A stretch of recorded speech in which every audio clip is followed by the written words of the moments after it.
I thank Parliament for according that gentleman right there this tribute. I stand here in seconding the motion on the floor of Parliament to pay tribute to Honorable Ssegirinya Muhammad. Madam Speaker, the gentleman who is standing there, who is lying there, was my friend, at least in his later days of life, because we spent 2 years almost under incarceration. We talked together for all those days. We talked about so many things with him.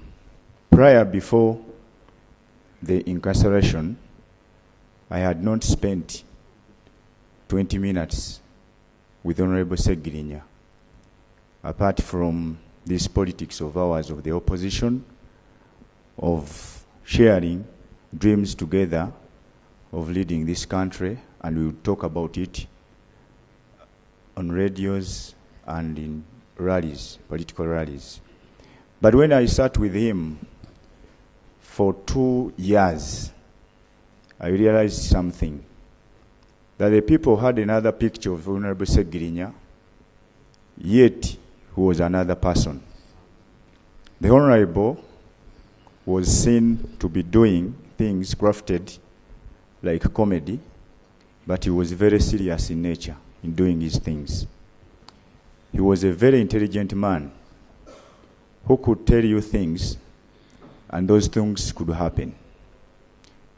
He was a genuine man who had that genuine love for every person. He said that he loves him. He was an ardent supporter of change for this nation, not because he disliked those who lead this country in person, but their policies, because he grew up as a poor man in a poor family. He hardly spent 2 or 3 years with his father, because his father died at a younger age and he was a soldier of this government.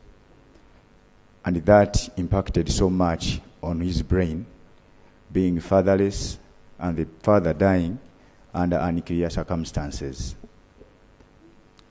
He tried so much to come to Kampala through so many means, Madam Speaker, to fight for his dreams. But what disturbed him so much was about our incarceration, that after standing on the tables, after talking so much to see to it that he scores that goal he wanted so much, to be a member of Parliament in this country, there came uncertainties and the fate fell on us. He said, in his own words, that what would I want after being a member of Parliament? I am a poor man from a poor family. I'm going to earn close to 25 million, because for him he thought it was to be 25 million. I can now touch 5 million at once. Now what would I want next? But because I wanted to serve my people so well, there might be envy somewhere that I predict as a person. He was someone who would joke, Madam Speaker, as a person. He would crack jokes and we would laugh for almost 2 years. But again, I also put my voice on those members of Parliament who have mentioned it clear, and the public at large, that the right to a fair hearing entails a right to bail, because everyone is innocent until proven guilty. This man, after only 2 days, he started complaining of his chronic sickness that he had before incarceration. And he wanted to seek for medical attention in Germany, because he was coming from Germany for such. And he had been prepared for another day for treatment by a specialist who was coming from India to China, to Germany in some hospital. and that chance wasn't given to him because of denial of bail. Madam Speaker, I thank you for your support to this gentleman, especially during all those times we were under incarceration. But I again cry to this government that today Honorable Ssegirinya is lying there. Everyone knows that the government cannot go away from this because the Honorable, if he had got that medication earlier, even government wouldn't have spent 900 million.